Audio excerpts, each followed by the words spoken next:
This is Jason J. Lewis, the voice of Superman on Justice League Action. This is Mark Waid, writer of Superman Birthright. And you're listening to the Krypton Report. And you're listening to Krypton Report. Up in the sky, look! It's a bird! It's a plane!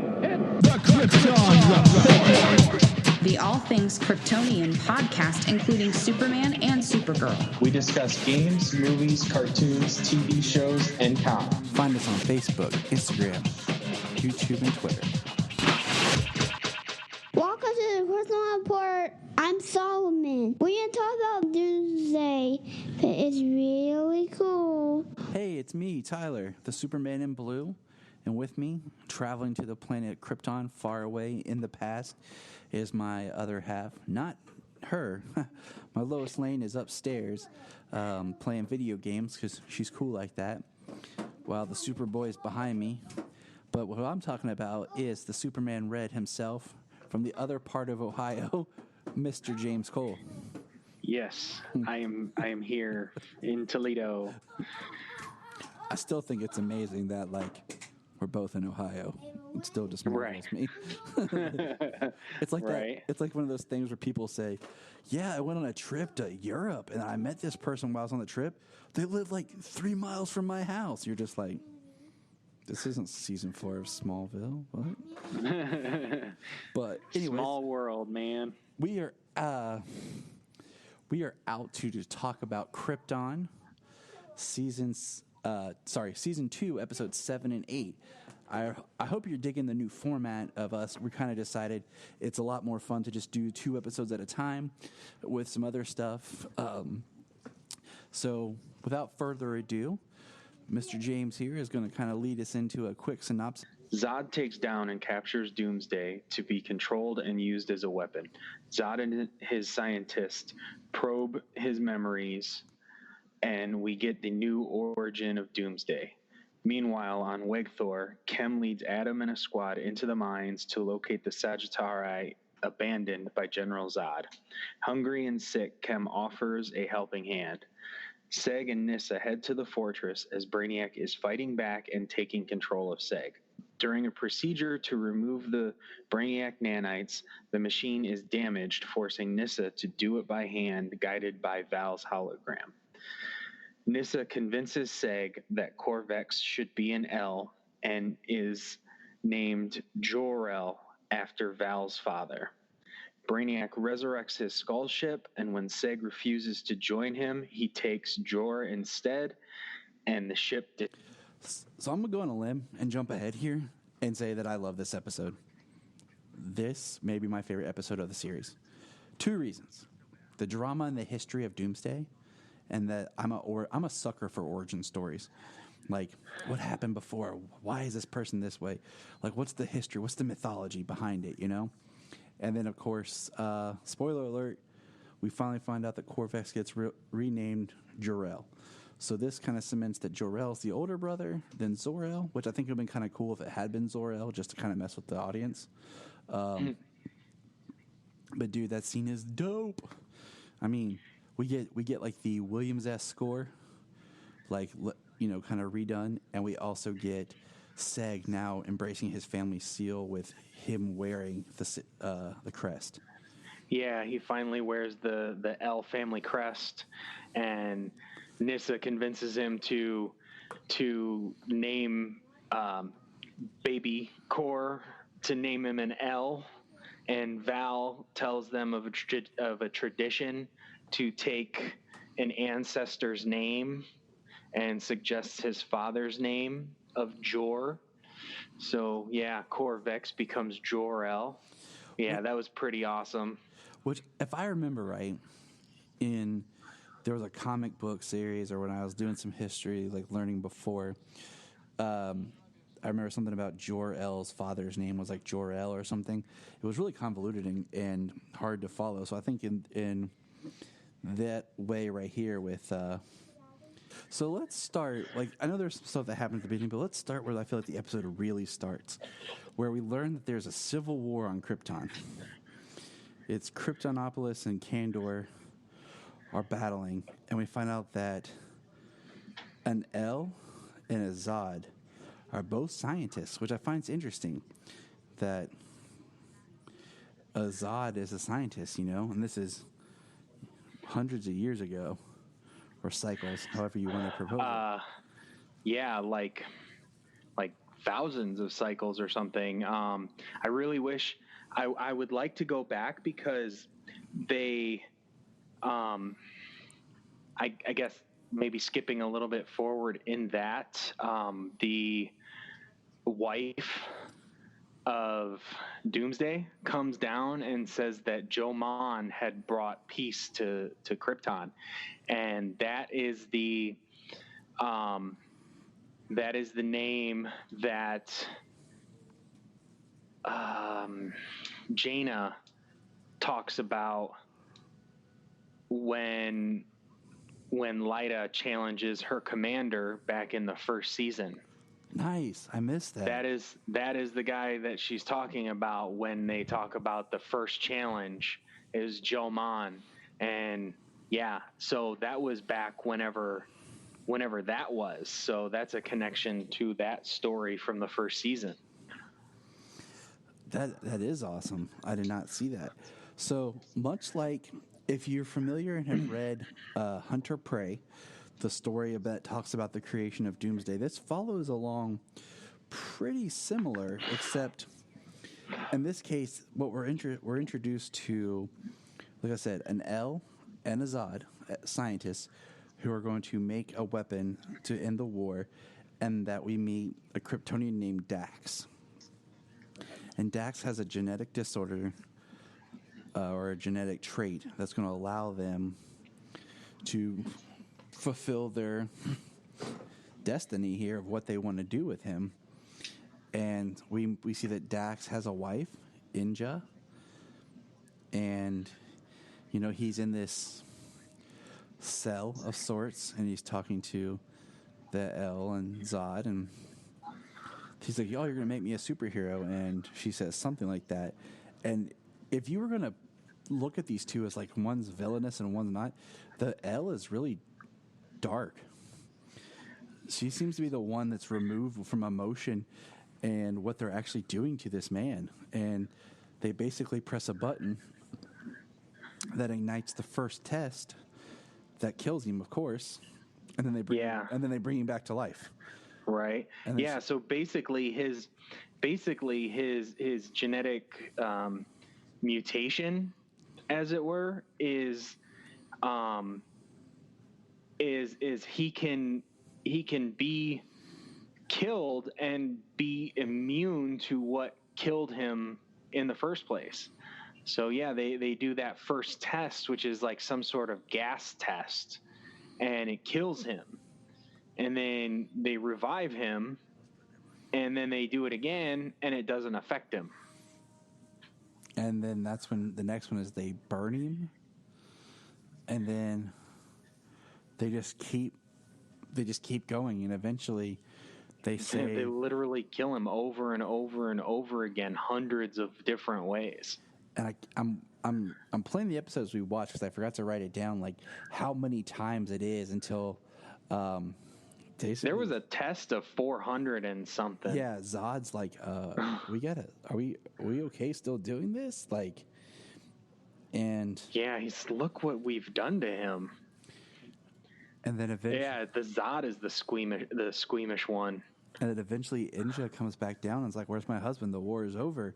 Where is he? I want my husband." And then she touches the glass, and his hand comes up, and she is just horrified, as she should be. I mean, they've created him into a monster, and they've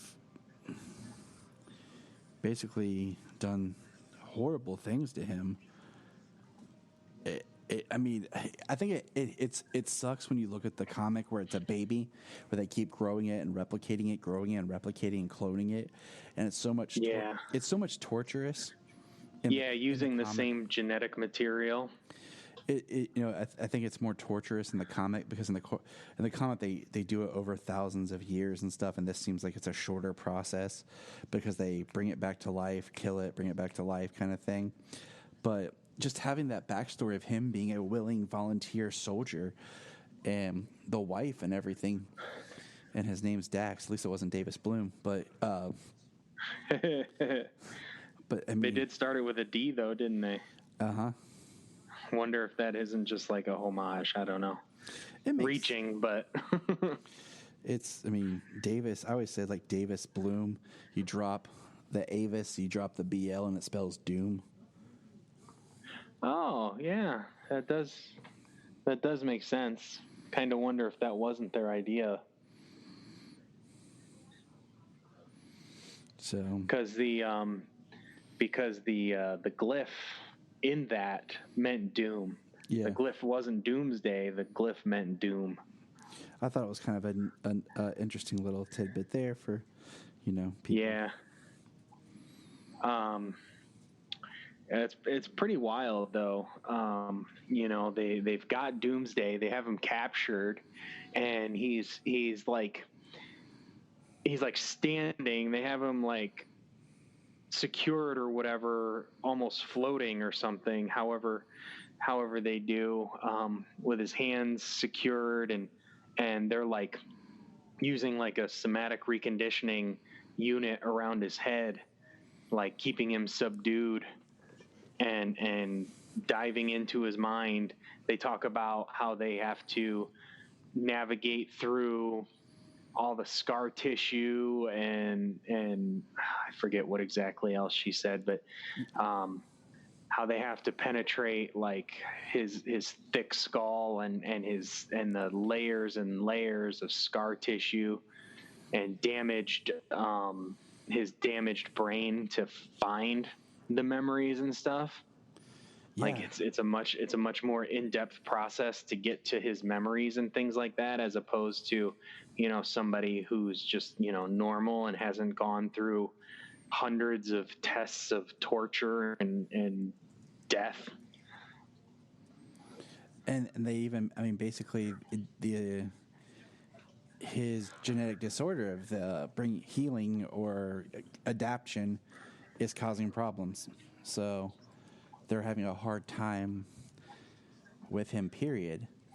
And so, that pretty much is the Doomsday angle of this story of what we get.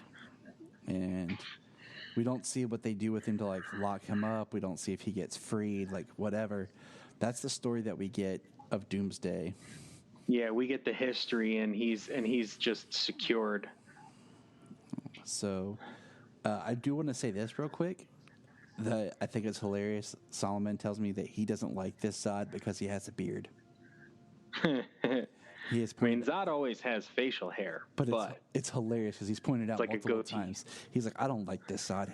He has a beard, and then he grabs my Zod Michael Shannon figure and it's like, I like this Zod. Yeah. I'm like, okay, buddy. Well, Michael Shannon was a great Zod. He was. He was a fantastic Zod.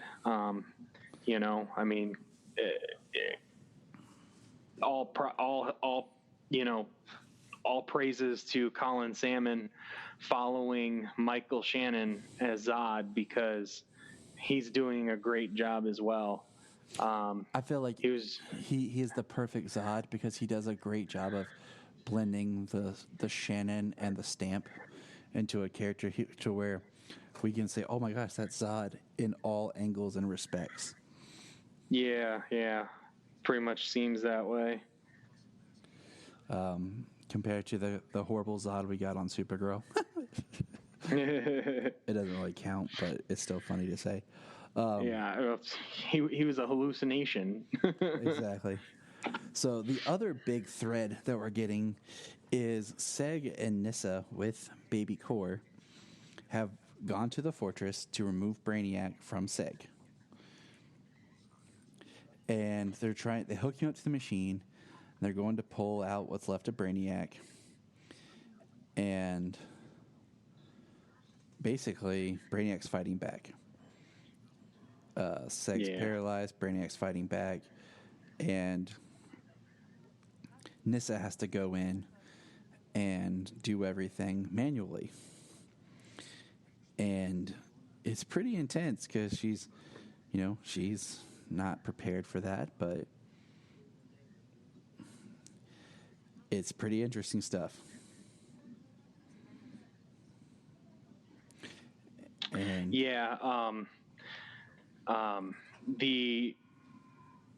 the way Brainiac is taking control of his body, and he damages the machine, fighting back so that way he can't be removed. Nissa's forced to do it manually, and she's like, I can't do that, And Seg gives her this nice speech of, if I would have asked you to go to Wegthor and, double cross both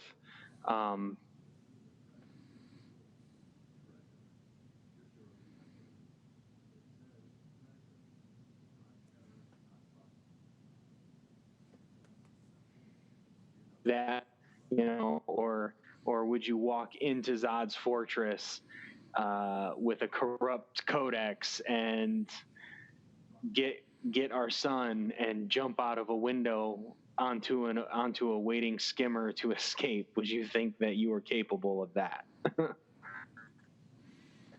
And the answer is basically no. Nissa would not think that. She's like, how do you always know what to say? And I think it just, this episode shows the bonding and the closeness that Nissa and Seg are building. They have a very interesting setup, and with Lyta being out of the picture and them having a child together, and it's interesting. It's almost like an arranged marriage that's continuing, but it's blossoming. Right. So, and then of course they get Brainiac out, and then it comes to the part where the best part of the episode, where they, he says our core Vex, and Nissa says I want him to be an L. I want the Vex line to end with me. I want our son. Yeah, because it's been tainted by her father. The name Vex has a negative association with Darren Vex and everything that he had done. And I think it's great because he's like, okay, core L. She's like, no. And then that's when Val talks about the history of, taking an ancestor's name, which, okay, I guess if that's how you want to name, that's cool. And he says, what about my father? And he says, he's a scientist, a man of peace. And that's when we get, all right, Jor-El. And boom, we hear the music that kicks in. That, oh my gosh, dude, the music's so cool because it's the John Williams Superman theme, but now it's like the House of El theme, and, right? But it's a little tweaked, so it's just enough for you to be like, yeah. I'm like, all right, like this is what I'm. Still very inspirational. Oh yeah. John Williams' theme is iconic, and it rises so well. I mean, every time you hear it, no matter what, it's like you lift your head up higher, you stand up straighter. It's on my playlist.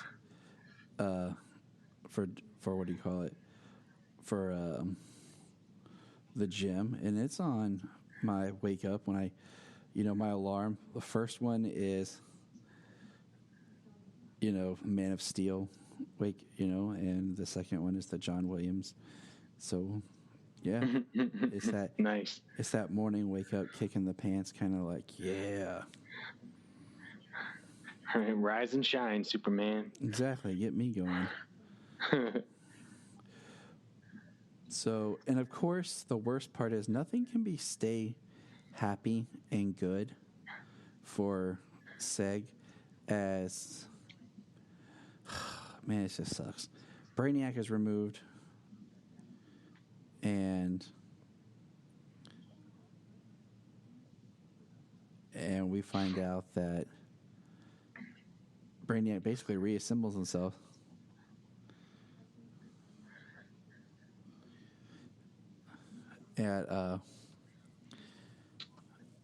He Brainiac's nanites kind of like take over, maybe not take over, but they corrupt Val's hologram for the time being, resurrect Brainiac's skull ship.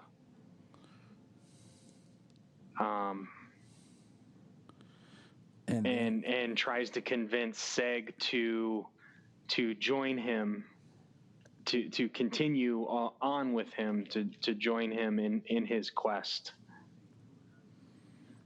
And of course, Seg refuses. And Brainiac, he that's when he decides that he doesn't believe that the best of Krypton resides in Kandor anymore. The best of Krypton resides with the L's. And what does he do? Takes Jor-El, and that's where this episode really leaves us. It's rough because he just pops out and you're just like, Nissa's screaming and Seg is just basically like, what happened? Like, he's so caught off guard that you can see it in his face. And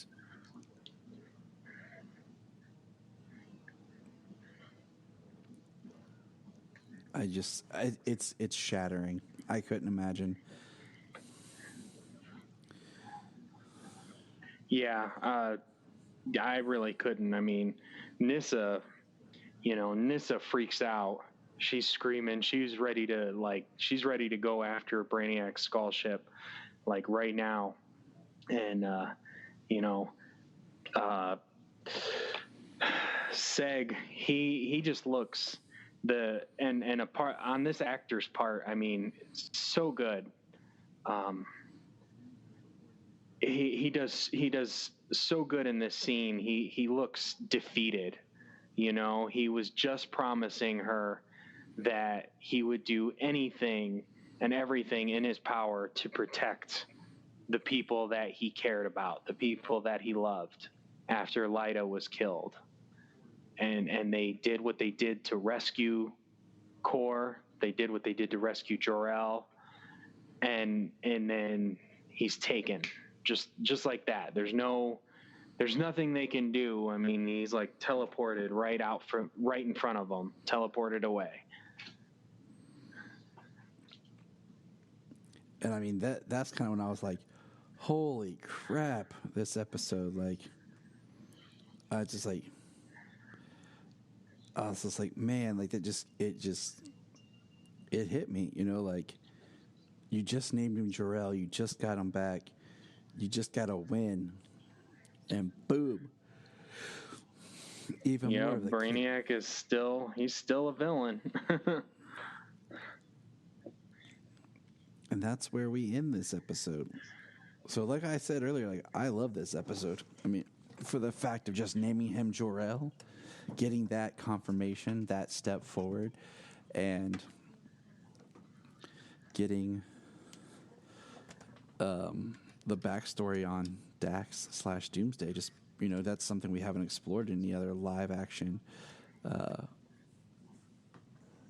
story about the Kryptonian side and using the really just kill, repeat, more so than like the Smallville one was different, but it kind of used it. But this is cool. I mean, they used it in a way, the way he was. I mean, I don't know, just the way he was born was something completely different, and the way he lived his life. I mean, he was a human for the majority of his life. There were times when he kind of like doomsdayed out. Yeah. Apparently, but for some reason it was really quick, and then it was gone. Like, so he wasn't even like found out. I'm assuming because anybody in the vicinity was probably killed or whatever, and then he disappeared, and Davis just woke up like from a blackout or something.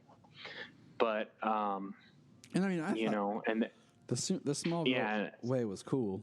you know. And then it wasn't until he was actually like physically killed did he actually start to become powerful. When Feora actually killed him. Yep.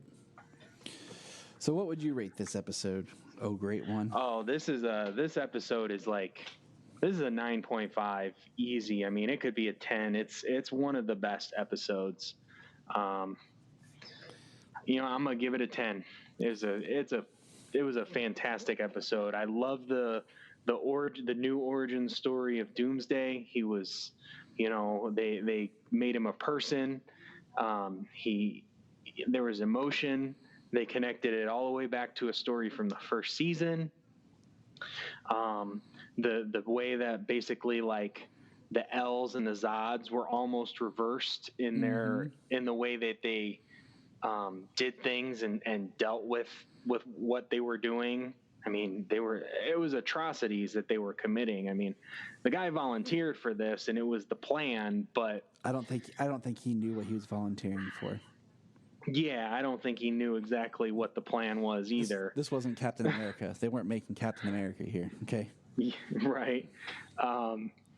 The Jor-El thing, that was awesome. Brainiac was good.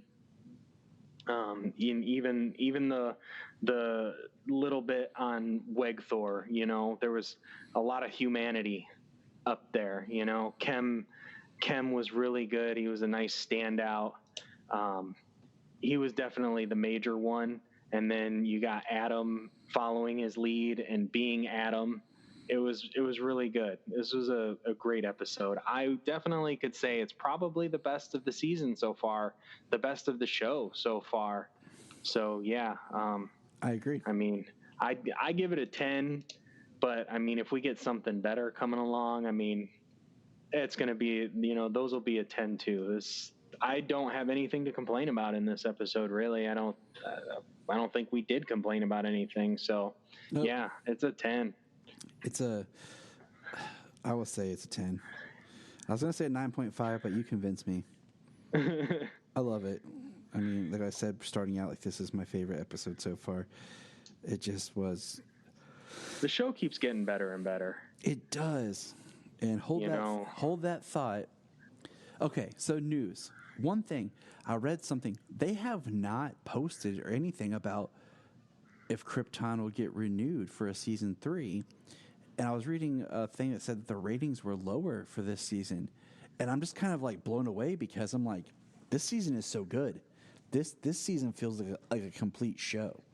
Like, it has its stuff together. And I feel like if you're just a sci-fi fan, you should like this show, even if you're not a Superman fan or anything. Absolutely. And I'm like, dang, like, I really hope it gets picked up for a season 3. And I would like it to be a little bit sooner because, like, season 2 was what, a year and a couple months between seasons? Yeah, maybe. And that's kind of like, you know, this ain't because it was. Yeah, a couple of months because it ran towards the end of the season last year. It started in April, I want to say. I'd have to look up I'm pretty sure premiere date of the pilot because it started right around when I moved into this house. So I want to say it was in April, and I'll look it up right now. And then this season, you know, started later in the year. And it's just like, come on, like, this isn't like Game of Thrones where people are going to wait forever, you know? Yeah. Pilot for Krypton was March 21st. So pretty close. And then June 12th was the launch of season 2 of Krypton. So, you know, as you were saying, like, and as we said before, like, the show just keeps getting better. I mean, the first half of the first season was a little bit slow here, but there was a lot of establishing, a lot of world building. You know, we're on a completely different planet telling a story that has hardly ever been told of anything like life on Krypton because Krypton's destroyed. So they really have a world to build here, an alien world to build, and then it picks up really good in the second half of the season, and then it just keeps going through season 2 here, and part of the thing in season 1 was they had the Save Superman clock, that they were doing, and that's still the overlying thing here is Save Superman, but that's not thrown in your face. There's no Superman cape fading away. There's no clock in your face about this. We have a time limit on this needs to be taken care of, like we're dealing with an alternate timeline, where anything can happen and, and it does, and dealing with all of this stuff. And we still have, like I said, we still have that overarching, we need to save Superman, but they don't even say that. They don't even bring that up. It is that, we're still trying to save him. It is odd that we haven't seen the cape at all. We haven't seen the cape with the Zod symbol on it. We haven't, and it's not like we still have to save Superman. We have to take down General Zod and resurrect, save Superman's legacy. So we got that, and the other thing I want to throw in with that was just I saw one person post that he was mad because they're all speaking English, and I said, you know what? Here's how I kind of like retcon that in my own mind, headcanon it. Is because when it starts out, if you look, it has the planet's name in Kryptonian, and then it changes to English. Mm-hmm. It's kind of like it's being translated for us. Or like we're learning, kind of like, maybe Adam Strange has a translator or whatever. It's being translated, like in the comics sometimes where they'll put like it in parenthesis or something, meaning they're speaking Kryptonian, but this is so you can understand it. Yeah, and there's a little box that says translated from Kryptonian or even a regular Earth language translated from Mongolian or freaking Russian or whatever, you know what I mean? So that's just nitpicking, but it's just use your brain. Yeah, that's stupid. I mean, I'm sorry, like it's not a real language. Sure, they've made up fake languages for things like Lord of the Rings and stuff like that. But I don't want to watch the whole show reading. Yeah, and Star Trek and all that stuff. But I mean, this is Krypton. I'm not trying to watch The Passion of the Christ where I have to read the entire show because they're speaking a fake language. Like exactly. And because at least, Passion of the Christ is done. Like it's all about the image. It's all about watching the image. Like you can literally watch that movie and just watch the images and you get the story. Yeah, I would not know exactly what's going on with Krypton. Okay, it's not built like that. Yeah, that is the epitome of nitpick crap. Yes, yes, it is. All right, so moving on. Like if that's your problem with the show and you have an issue that they're speaking English, I'm sorry. Do you speak Japanese and English is hard for you? Like that is so nitpicky. Like. Don't even watch the show if that's the case. Like, that is stupid. I agree. Other news, real quick, we'll touch on. It's just exciting. Kevin Conroy is going to play Bruce Wayne in Crisis on Infinite Earths. So that's awesome. He'll finally play live-action Bruce Wayne. So it's like the voice for Batman is actually going to be a live-action Batman now. If they actually put him in the suit for like 2 seconds, then eventually the debate of who's the best Batman will be over for all time. Right. I kind of wonder if he isn't going to be like an alternate Earth that's Batman farther Beyond. In the future, and he's old man Bruce sitting in the chair, and Batman Beyond. I would love that as just like a thing of just like a second of like Terry McGinnis, like his Batman, like. Even on a monitor or something while Bruce is doing his thing. Yes. Like just something for us to be like, oh! Right. What if they got Will Friedle to be the voice through the monitor talking to Bruce? Like, why not? Like, why not? That really? Would be fantastic. Like, you don't have to actually, we just have something like Bruce, and he's like, Terry, do you read? And then just hear, yeah, I read you. And it's Wilfred. I mean, I think I would actually crap my pants. Like, I really think I would just lose all feeling. Right. It's like you're seriously bringing like the animated universe into Crisis. like the animated universe is a real universe in the multiverse. I mean, it would be amazing. I mean, even He could do so much, and we won't even go down that rabbit hole. But I honestly, Yeah. And with that, it was announced that Black Lightning will be part of the universe, which the Crisis, which makes perfect sense. He should be, and I've always said that he's part of everything. He's just on a farther Earth that doesn't connect. And I mean, all you have to do is cut in some footage or something. Like, I don't, depending on how they do, get a shot of just Black Lightning with the others, or that when it's over, because I'm telling you right now, I think they're just going to fold the multiverse into one Earth. That's the whole point of Crisis, anyways. Right. I'm still kind of. I mean, he's not been involved at all. I mean, 2 seasons, he hasn't been involved. In comic book stories, he has gone above and beyond into larger areas, but most of the time he is a street level person. Yes. So dealing with the street level crime in his own city would be something that he would do. And that's exactly what Arrow did before it started to expand. He was in Star City doing his thing in Star City. He was a ground level. There wasn't going to be anything else until there was. So, I mean, honestly, just with the fact that like he's a Superman fan, unless it's like there's a comic book of Superman or something like that. We've seen Cress Williams in a Superman T-shirt. It could be a marketing, it could be a merchandising thing. Well, I like that. Off of Superman on like Earth 38 or something like that. He could be on that Earth, but nobody's coming, Supergirl isn't going to Freeland to do this. You know what I mean? Yeah. Black Lightning is there. It's the same thing in the comics. We've talked about it over and over again. The comics run parallel and they all do their own thing. They don't always show up in each other's comics. They don't have to interact all the time.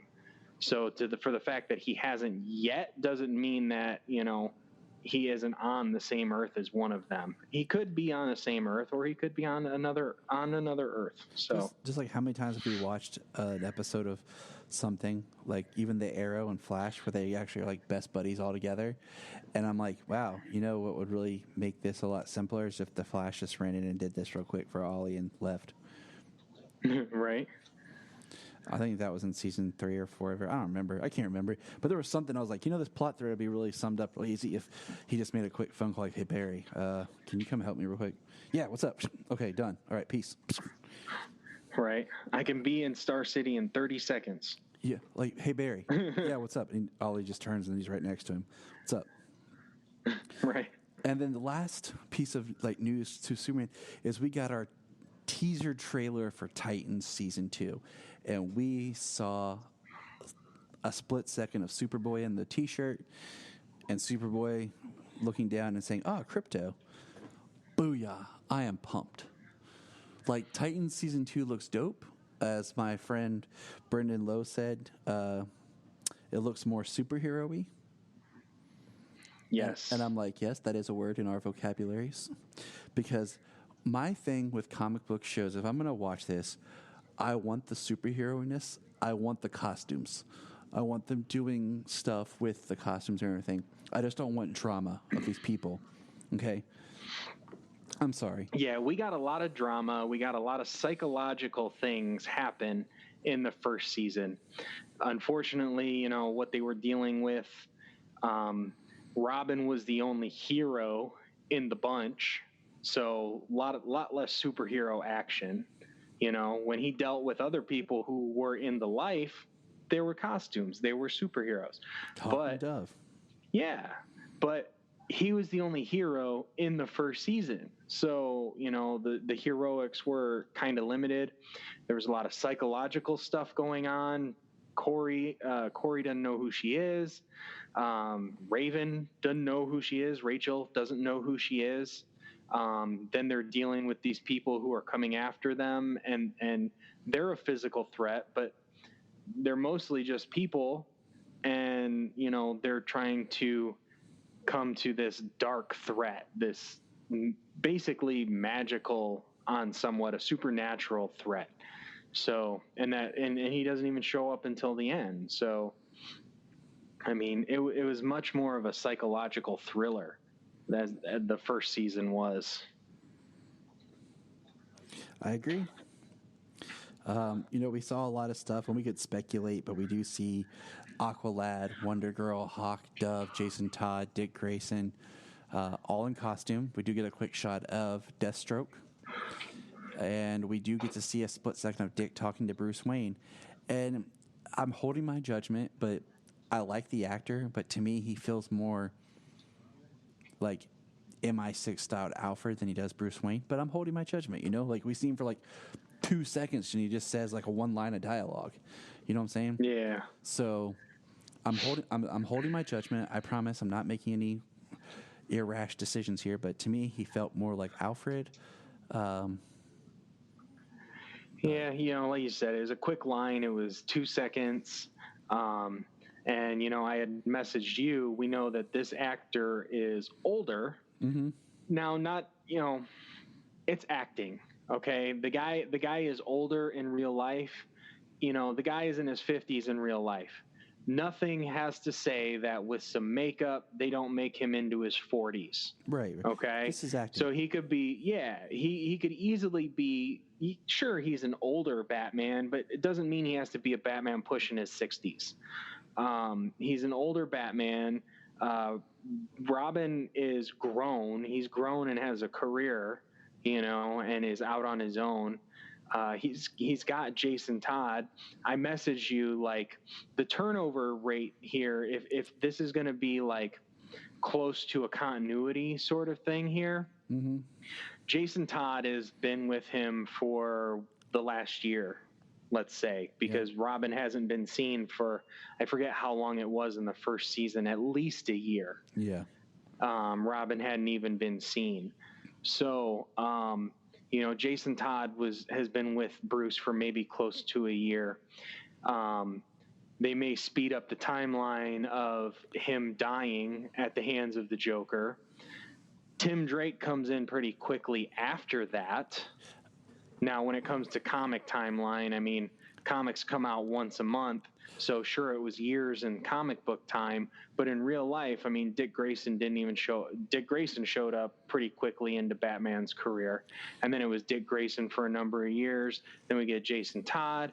They speed up the timeline a little bit. He dies. Tim Drake shows up. He could have fathered Damian while he was with Dick Grayson, and Damian's already alive. So a few years down the road, Damian's 10 years old, and he could become Robin. See, here's how I was kind of thinking. It's kind of like an overlap, I was going to kind of do it a little bit more along the way they did the New 52. Is I'm thinking if right now, say at this moment when this season starts, he's already got Tim. Tim's training like secondary now. He's trained up Jason. He's now training Tim, and Tim's Red Robin. So he kind of has Robin and Red Robin. Because that's kind of what they did in the New 52, as they mentioned, like, that's why when they started the New 52, Tim was never Robin. He was just Red Robin.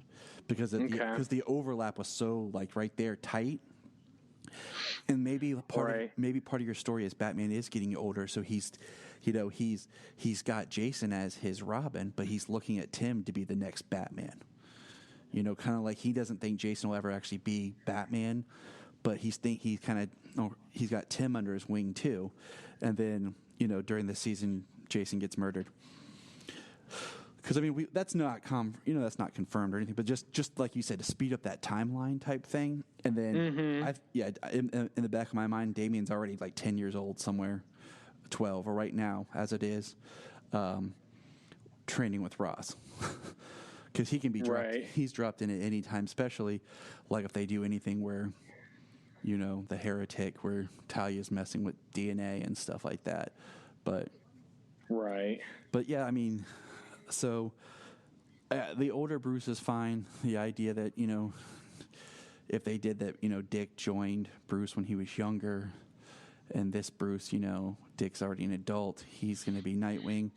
And I hope that all the cool stuff that we saw with Wonder Girl, because here's my fear prediction, okay? is that we'll find out that the Titans had already battled Slade and that the Judas contract story had already happened. And we'll get this really great flashback thing of Wonder Girl in costume with Aqualad, Hawk, and Dove. And then we'll find out, Wonder Girl actually won't be in costume in the current season series. It'll just be the flashback, because in the quick tease that we saw, we see Dick in the Robin costume. So that's kind of my fears, but we do get an awesome shot of Raven with her haircut and the diamond in her head. Mm-hmm. So I'm wondering if that's going to be like taken care of in the first couple episodes with the stopping of Trigon.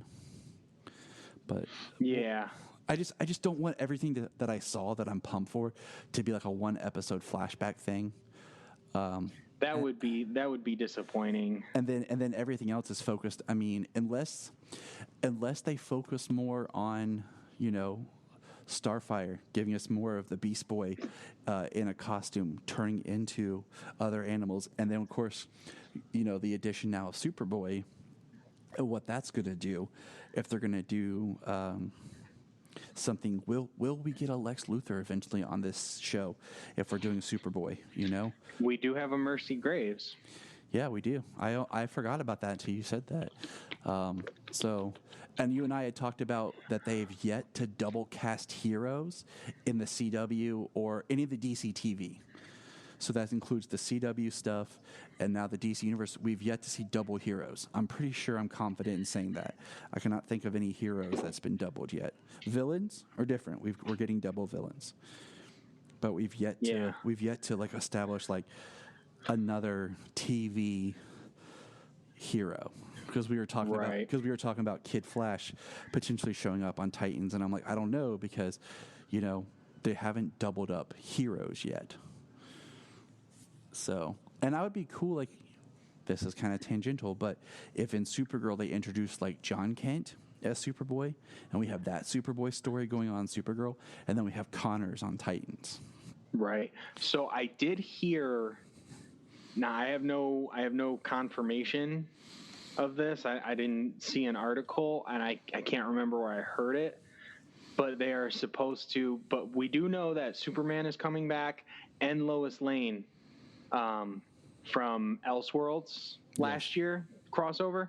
They are both returning for Crisis on Infinite Earths. So that is one thing I don't think that we said, that I forget her name, Tulloch. It's her nickname, slang name is Bitsy. Bitsy Tulloch. Yeah. We'll call her that. She is returning. Last we saw her, she was pregnant with Jonathan Kent. And I did hear that they are going to have the baby in this season, in the crossover. They should. And Superman's going to die. Like, I'm not being a downer. I enjoy his portrayal. I thought he was really great in season 2. I think he was a little less in the crossover. That's debatable, but I think the smart play for story purposes and to stop the where's Superman? Why isn't Superman here now? Like, every time there's a big crisis, we're like, well, we know who he is. Where is he? Why isn't he helping Supergirl? Is to kill him during the crisis and flip it. Instead of having Supergirl die in Infinite Crisis, it's Superman. Yeah. See, now the interesting thing is Oliver already sacrifices himself to save Supergirl and the Flash. So, like, at least the ones that we know, and perhaps they were the ones that would die, but we're also talking about Infinite Earths. So it could be a different Supergirl who dies, or it could be John Wesley Shipp's Barry Allen who dies in Crisis. For those it who could don't be know, Kingdom Crisis, Come Brandon Routh's Superman who dies, as opposed to Tyler who dies, so that way the current continuity version of Superman doesn't die. Yeah, but I'm just saying. I think because as a story point to kind of find a way to kind of make his exit, because they don't want to keep having to deal with Superman. How do we get him in the story? How do we get him out of the story? How do we keep people happy? I think that's kind of like what they could do. Plus, like I said, my prediction is Superman dies. Right. Tyler Hoechlin Superman dies. The multiverse is folded to one. Yeah, like I've said in the past, like Superman is in Metropolis. Kara is in National City. For the majority of the things that they face, they are not going to interact. Sure, when it comes to the season finale, Yeah, like when we had like when Rain was trying to terraform the Earth or something like that. Exactly. Where is Superman? Like, well, he was on he was on Argo for Lex Luthor. He was somewhere. Yeah, that's what I'm saying. Like, But it's just it's just a dialogue when it comes to like the major thing. But when it comes to like the rest of the season, like, oh, Supergirl is injured, this or that. Superman doesn't. In every comic book when Supergirl goes down, Clark doesn't come in to save her. Exactly. But it's hard to translate that mindset of when you're reading a book, you're fine with it, but when you're watching the show, you're like, wait a minute, But to me, I mean, it's the same thing. They're in different cities. He's not gonna run to her rescue every time. Like, he knows same thing that he had to deal with coming up. You have to be able to do this on your own. Yes, and I agree with you. I'm not saying I feel it. I'm just saying, like, I listen to people, you hear people talk, people who aren't as just who enjoy the shows, because, we deal with that in fandom. Is we have people who are like, my wife had a big thing where she worked with a girl who was like, I love Batman. And my wife's like, awesome, me too. And they were talking about it. And my wife basically was like, yeah, she just loves the movies. She doesn't really know anything else about the character or anything. I was really proud of my wife when she told me that, because she had dove into like Hush and was trying to talk to her about other storylines, and the girl had no idea. My wife's like, yeah, she just watches the movies. Yeah, and that's the majority of actually the general population. They only know what they've seen mainstream, and that's mostly big budget films. And that's why I say that they get to that point where they're like, well, why isn't this person here? Well, but that's going to wrap up our news section. Like, because it's not called Supergirl and Superman, it's called Supergirl. Exactly. It's her show. She's the hero. And if you want to drop us a line, send it to kryptonreportpod@gmail.com. If you're an Amazon shopper, just remember you can go to southgatemediagroup.com. There's a portal, log into Amazon, and you'll shop into your account just regular, but it also helps keep Southgate running. And we're back after our quick news brief, and we're going to talk about episode 8 of season 2 called Mercy. And James, why don't you give them the quick synopsis? When Doomsday rejects every attempt of control known to Krypton, Zod suggests one that is not, the Black Mercy. Attached to a host revealed to be Zod's own mother, Lyta Zod. Thought to have been executed days before on Wegthor, was a somatic reconditioned clone. While extracting toxins from the Black Mercy, Lyta's perfect fantasy begins to collapse. Jaina, Dev, Nyssa, and Seg infiltrate Fort Roz to disable Zod's space fleet. Lyta awakens from her fantasy and escapes Fort Roz with her friends and family. The episode starts really weird. We start with like Lyta and Seg all happy, and at first I thought this was a flashback. Did you think it was a flashback? Like, you see, like, we find out that Jada has set them up with this apartment in Kryptonopolis, and they're going to leave their old lives behind, and they're going to bind together, and I'm just like, whoa, what is going on? Yeah, definitely at first with the let's run away to Kryptonopolis, that kind of stuff. I thought that was a flashback, of them kind of trying to want to leave, that kind of stuff. I definitely thought that was a flashback. And then when they do, they go to Kryptonopolis, and they've got the apartment, and he says that Jaina gave his blessing and stuff like that. I was like, oh, nope. Like, this is something else. Right. I was just like, holy cow. Like, this is something, and then it cuts, like, Krypton does a little theme, like 3 notes. Title card. Like every other CW series, title card. Yeah, that's it. There's no intro anymore. It's just title card. And then we get Doomsday. And we find out that they're trying to do the synaptic, changing of his mind and everything. Yeah, the somatic reconditioning. And it's not working because he's adapting and he has all the scar tissue on his brain. And then Drew Zod, makes the comment about what if it was something else that they could use. And he mentions Yeah, she says that she had or that he's adapted to every form of neurotoxin or something onto Krypton. Yep. And he's like, what if it wasn't of Krypton? And I'll tell you right now, I did not think of this when I first saw the episode title, just because, Zod is all about kneeling, and I just thought mercy, like, begging for mercy, kind of thing. Like, since all this stuff going on in Wakethorpe, but no.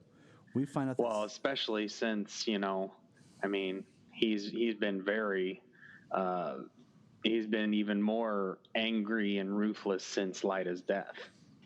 Correct. And we find out that Zod has the Black Mercy. Yeah, which I'm sure anybody listening knows that the Black Mercy from the Alan Moore story, The Man Who Has Everything. And then it was featured in a heartbreaking episode of Justice League. Yep. Entitled the same thing. And then it was on an episode of Supergirl. They used it. Yes, and I do have to say on that the episode of Justice League was a much more powerful and emotional episode than the Supergirl one. Dude, the episode of Justice League makes me cry every time. Like, tear up. And now that I'm a father, like, it's even stronger. Like, now, like, before it just made me sad. Now it hits me hard to where I'm like, oh my God, I don't know if I could be that strong. Right. I mean, that would be hard to, once you realize it's a fake reality, it's still a reality that's been implanted and permeated your mind. Like, you have the full memories of that life. And so, yeah, to try and reject something like that, such a perfect life like that, and even though it's not real, it's heartbreaking. Yes.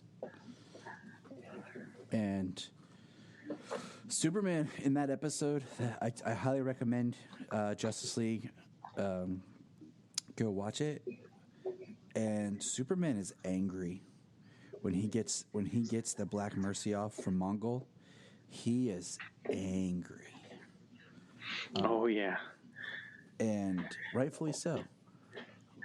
Yeah, it's we always talk about the final episode with that great speech of Superman talking to Darkseid and just beating the crap out of him, and shattering windows like for blocks around just from sonic booms and the impact and everything. But they're in the fortress, and it's like Kryptonian construction around them too. So it's like it's a strong structure, and yeah, he's mad. And Mongol is an incredibly powerful being as well, and he beats the crap out of Mongol. And what's funny is you bring that up. Yesterday we were playing with Solomon's Imaginext toys, and like I had Superman, and it was me, Solomon, Junia playing, and she had the Darkseid, and Solomon had like the Parademon and somebody else, and we were doing, and I did like a basically a paraphrase of that speech as we were playing, and as I like hit the dark side figure and the Doomsday figure. I was like, Excellent. I was like, that's my favorite Superman speech. So we find out Zod has the Black Mercy, and the Black Mercy in this looks twistedly sick. Like, everything else is like a flower that kind of, it's like a living squid-looking flower that just kind of attaches to your chest kind of thing.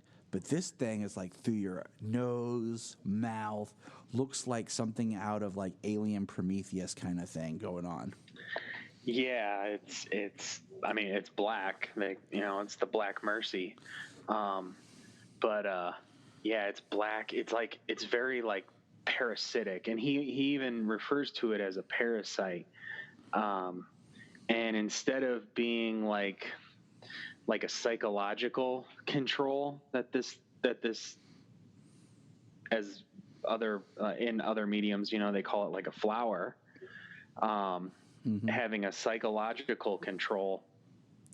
It's up her nose and it's in her mouth, like she's intubated, like it's down her throat, it's in her ears, her veins down her arms and legs are starting to turn black, and her skin has a greenish color. Like, she's been exposed to this toxin for 6 months, and she's just been under its control, and she's been laying there, and yeah, it's sick. It's a parasite, and yeah, like Prometheus is a very good comparison. Now, James, you said she. Who is this she that we're talking about? Oh yeah, we haven't revealed that. So this is Lyta. Boom. What the heck? The real Lyta. What the heck? I literally said what the something in the middle of work because I was watching on my lunch break. And I like that twist. Yeah. But I kind of wish they would have done that. Who's the host? She's the scientist. Who's the host? And he says, the host is my mother. I really wish that she would have said, who's the host? And he had been like, it doesn't matter. And we don't really see who the host is. And then that reveal like had been held off like for another episode. Because technically if we're watching this is episode 8. Well, with the structure of the episode, though, it's pretty strong to show it right away because they left us hanging because it was at the end of the 5th episode that she died. That she got her throat slit. So 6 and 7. Yeah. So they gave us 2 episodes with her dead, and then I don't know. Like, I understand it's a short season, but I kind of wish they would have held that out. But I was really like, yeah. Wow. But the structure, opening it up with the fantasy. And then showing us really fast. You know what I mean? They open up with the fantasy, the doomsday scenario, and then the Black Mercy attached to Light. And now we know right away why this dream or this fantasy or, what could have been at least in the beginning misconstrued as a flashback. We know exactly what this is at this point. That it's her fantasy, her perfect world. And so that was, it was a great twist. Yeah. And inside her fantasy, like, they're getting married, they're being binded. Jaina is all about it. Dev is like with Nyssa. Oh, poor Dev. Yeah, and then they, and as the scientist is like removing the toxins to test them, she's aware of the negative effects that it's having on the parasite, and concerned about the negative effects it's going to have on Lyta. And this is where the vision, where the reality starts to break down around Lyta. Her memories start to seep in of Dev's arm being blown off, of shooting her mom. Yeah, of shooting her mom in the side, of Nyssa like them having a contentious relationship. It's very well done. Very well done. Yeah, the structure of the episode is really good. The way they kind of go back and forth between that early on before Lyda rejects it fully. And then she rips the Black Mercy off, and she has to pull the tentacle out of her mouth, and she vomits all over the floor. Ugh. Yeah, it was a pretty nasty scene. I mean, like, you'd want to just throw up realizing that was in your mouth.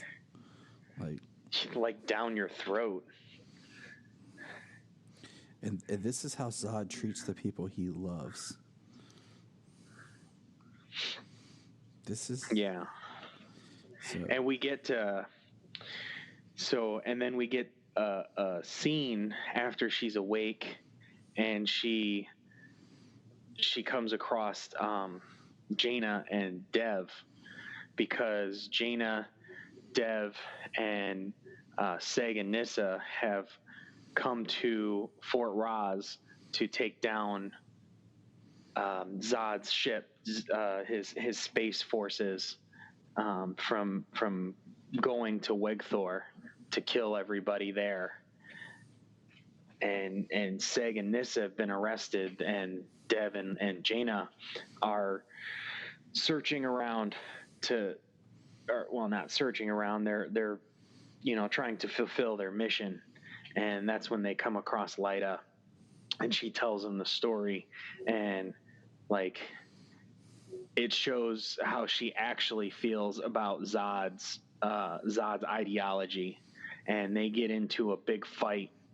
And that's where we actually get to see the scene from the first episode where he's choking Lyda, where Zod is choking Lyda on the ground. Yep. It was at that moment that he choked her. He didn't kill her. He just choked her out until she was unconscious. Mm-hmm. So, which was actually really weird, just because he's doing that, and Seg in the episode, he's yelling and pounding, but Zod, he can hear it. He can hear it, and he looks up. So, like, he looked like he was looking up at Seg in the first episode. Mm-hmm. It's kind of like he's looking up at what he hears. Seg's not there, but it's like he hears him, and he's looking up to see if he's there or something. It is pretty intense.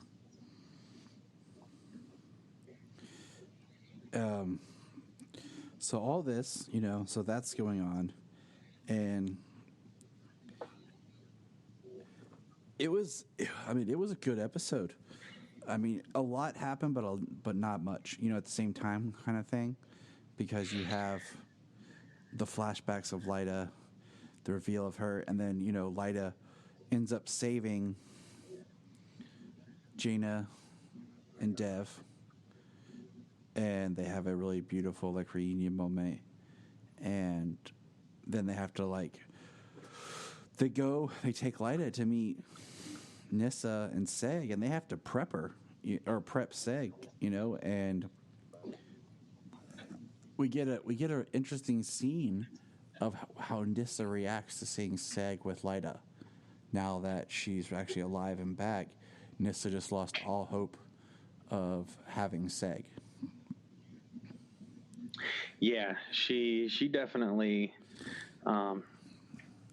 she definitely had a visible reaction. And I think that's going to be kind of a linchpin in her character, of where she goes and what she does, and helps mold her, from will she continue to be good? Will it cause her a fallout? Will she embark on a mission to find Jorah? What will happen with her, Mm-hmm. Because now it seemed like they had this plan of being together after the last episode, but now that's not cemented. It's not there anymore. It's not needed. Right. I mean, they're not wasting any time in this season. There's a lot going on. There's a lot of people. I love the pacing. Yeah, the pacing is really fast. Not super fast that you can't keep up, Or you feel like you're not the pacing getting, is perfect. Yeah, you don't feel like you're, man, like what is going on? Like, or wait, what did I miss? Or who's going what? You know, it's paced out. Excuse me, and it's done. So there's the development's still there. You're not suffering development. Yeah, and like when it comes to the Nyssa and Seg thing, like Lyta just died. I mean, within days, you know. So you know, she just died. Seg's kind of with everything that's going on, he can't really grieve, you know. I mean, he broke down real hard right at first, but he can't really grieve. And you know, him and Nyssa, they have a connection. They have a son. I mean, they were set to be binded. They were set to be binded together. That was at a different time, but so there's a relationship there to a degree. They did kiss before, but now they haven't done that all season or anything like that. And even after Lyta died, like they've gotten really close, and they've, you know, kind of just like we're going to be parents and everything like that. And you could see that they would grow closer together. But it's not like they like jumped in like, oh, well, Lyta's dead, now I'm going to be with Nyssa. You know what I mean? So it's not like he jumped right in. He hadn't kissed her or anything like that. He didn't, but you could tell that's kind of what Nyssa was kind of like championing for. Yeah. And hoping for, like, kind of like, yes. Well, especially from her reaction to Lyta's return and kissing on Seg and everything.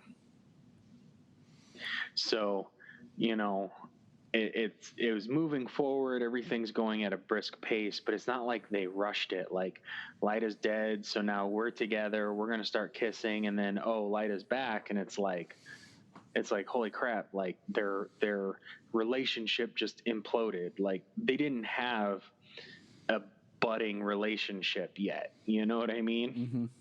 So it was just like, it was just in the early stages of a foundation. That was about it. And that was just because they had their son together, and then Brainiac, and I love the fact that they're not hiding stuff, you know, like everybody asks a question and they give an answer, you know what I mean? They're not having people keep these secrets from episode to episode. You know, Nyssa had her secret in the first few episodes just because she was kind of playing spy, but it was part of what she needed to do. So it wasn't like, I'm keeping this secret to protect people. She's like, I'm keeping the secret because it's part of what needs to be done right now. You know what I mean? It's not for dramatic irony. So, like, everything, they ask a question, they give an answer, they offer up information. You know, there's no filler for no reason, just to be there, just to extend things out and to cause drama between the characters. Which I like. I really do. Yes. Because I get really tired when they drag out stuff, or like, oh, we just want to keep this tension. I'm like, no. I'm like, come on, like, no. Like, these people wouldn't do this. You know what I mean? Like, these people wouldn't keep these secrets from their loved ones like this for this long, just to drag it out so you can get 3 episodes out of one secret. Like, yeah. I mean, the thing is, I feel like you don't have time. You know, there's not the time to do that. Like, you need to just do this right now. Yeah. So, I mean, and you know, don't get me wrong. I mean, we do Supergirl, you know, that's what we talk about. We watch all the CW shows, but that gets old, and it has gotten old because the same on all of the CW shows because they have so much time to fill. And granted, they could use it for other stuff, but they love their dramatic irony over there on the CW. So it's refreshing with these shorter form storytelling options as opposed to 20 something episodes where we got 10, give or take, handful here or there. Mm-hmm. DC Universe, Krypton with 10 episodes. I mean, even if you go back to the Netflix shows, the Marvel Netflix shows, the story is developed at a more brisk pace. There's less time for that filler. So it's really refreshing to, have these available when we've got so many of similar shows doing similar things on the CW just to stretch it out. So it's really nice. Unless you're Jessica Jones in season 1 and there's a lot of filler. But that's another story. Well, there's a lot of filler in there, but some of there's some filler in there, but honestly, at Jessica Jones season 1, I haven't watched season 3 yet. Neither but have I. Season 1 was fantastic, and David Tennant as freaking the Purple Man was amazing. Was spectacular. And I agree with you. Like I'm currently, and everything that surrounded him, you know what I mean? All the story points that connected to him was spectacular. I'm currently rewatching The Flash right now, season 1, and I might go into season 2. And there's a lot of stuff they could have hung out like and taken their time with, but I feel like that show was really built when it started. Like let's do what we want. Like let's don't hold things back. And I feel like the more of these, I think Arrow's the worst for that kind of thing of like secrets and dragging things out and plot thread like that. Yeah. And then, yeah, you said we do Supergirl because it's the current live action other than Krypton, which, Krypton's 10 episodes a season, a year. Supergirl's 20-some. I mean, it gives us the most new Kryptonian content. Yeah. But, yeah, some of the stuff does get drug out, and people make stupid decisions, and you're like, oh, my God, no one would really do this. Right. Exactly. And, we do Supergirl. It's Kryptonian content. We like it. We enjoy it. We expressed our feelings this last season on a lot of the stuff that they drug out, as well as some of the stuff that they should have put more focus into, as opposed to their heavy-handed commentary. So, there was a couple of things last season that was kind of a detriment to it, but we still enjoyed quite a bit of what was going on. Oh yeah, I mean we still enjoy stuff. I mean this is what we do. This is what we talk about. So we're not gonna keep doing it if it's terrible. Exactly. So what were we talking about? So yeah, we kind of went off there. But Krypton, this episode, it was more building. We saw the dramaticness of Lyta's return and how that impacts Jaina, Dev, Nyssa, Seg. And we saw that Zod was prepping Doomsday. Mm-hmm. And that's what that was the majority of it, because we didn't even go to Wegthor. There was no Seg, or there was no Val, Adam. It was Seg and Adam combined again. Yep. There was no Val, there was no Adam, no Chem, there was no Wegthor. And that's what I say. It seems like there's not a lot to talk about, but it's character moments is what it is. It's building character moments, not a lot of action set pieces, and we have the Lyta dealing with stuff that's about to, unravel that bleeds into the further episodes of the series. So, all right. So, how would you rate this one? I mean, like I said, the structure very good. Character moments really good. Lyta's return, the Black Mercy being as appalling as it was really cool. The way that the framework of the reality there was built, and the way it started to break down. Freaking look at Doomsday. Like, Doomsday looks spectacular in this show. Yes, and Solomon even said, "Hey, look, Doomsday's wearing pants. He's not naked like he was in Batman Fight Superman." I said, "You're right. He is wearing pants like he's supposed to." Right. So, very good. It was, it was very good. With the character moments, I would give it, I'd say this is a 9, it was really good. It's a 9. It established stuff, history, connected back to the first episode, gave us Lyda back when they let it stew that she was dead for a couple of episodes. Which I appreciate, Yeah, they didn't just be like, oh, she was dead, and then like by the end of the next episode, like, oh, no, she was a clone. Don't even worry about it. And, it's just, I mean, even a clone still, like it was, you saw her die, and it was deep, Drew is something that I won't say on this show because I try to keep this family friendly. So, but I give it an 8.5. I would have maybe liked something, I don't know, maybe because I'm just picky, a little structurally different. I wouldn't have opened. Well, we just came off of Zods and Monsters, which we were like raving about. So it's true. It's just because that was so good. I kind of wish they would have held out. Maybe, I don't know, just holding that light of surprise a little bit more. Yeah. And then kind of like just with the editing tinkered so that maybe we thought that these visions were flashbacks of Lyda and Seg, and we're like, huh? And so, I don't know.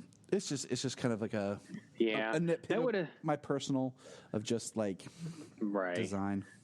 Yeah, I mean the Lyda Seg stuff would have had to have been like structured differently and like sprinkled throughout the episode. Things would have had to kind of like drag farther to get to the end, Mm-hmm. But the way that they wrote it in that first section, and then to give her reveal right away, like the episode is titled Mercy, so we're introduced to the Black Mercy right away, and we're introduced to the fact that they want to use the toxin to control Doomsday. So it's kind of like a double-edged sword. Like it brings us back Lyda, and it allows, supposedly here, possibly going to allow, because the scientist does say that the toxin is stable in Doomsday's system.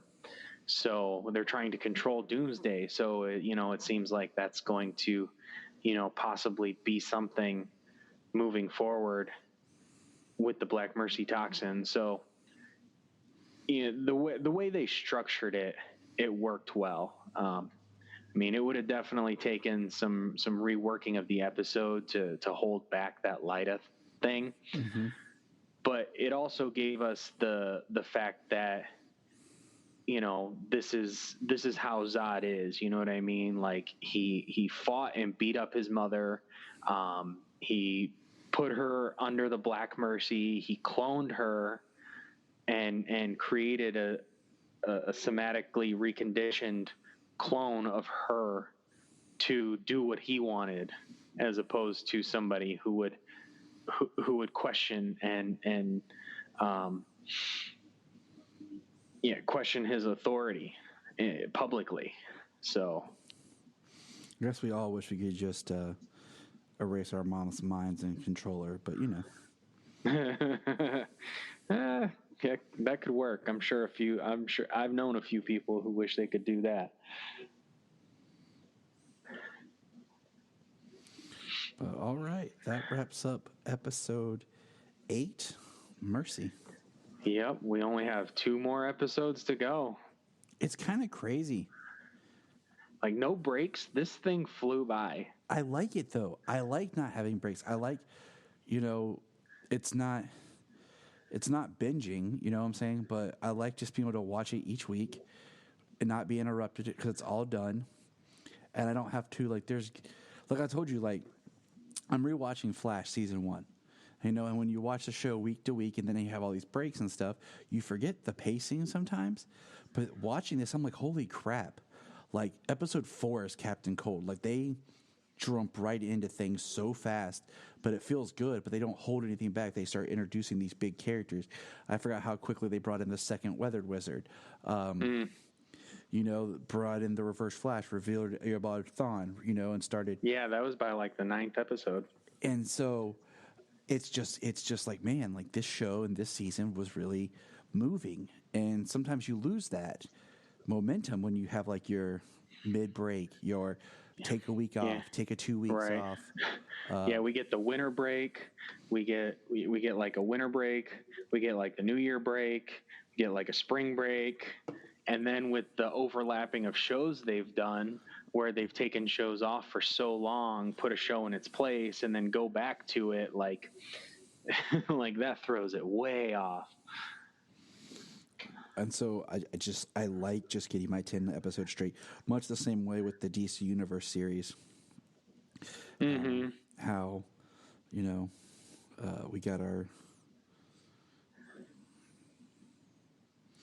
we got them each week, and I just realized that tomorrow will be first Friday without Swamp Thing. Yeah, first Friday without anything new, I think. Yeah. I'm not going to cry because we got our Young Justice still going, but Yeah, we got our Young Justice every week. So we're still getting new content every week, but this is like the first Friday without something new, or at least the first stretch, because I think there was a point there at one time or another I'm thinking it was between Doom Patrol and Swamp Thing, where we had a break, 1 week off, but they dropped like the new Batman Adventures in there on that Friday to give, people something to binge through while they took the break for 1 week to bring Swamp Thing over, or for that to drop on its release date.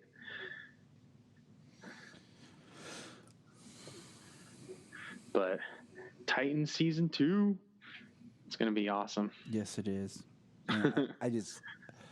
I love that it's August, 6th when we got the trailer, and it's exactly 1 month till it comes out. I like this. We've talked about this multiple times, how I like getting, hype for something that's not months and years away. Yeah.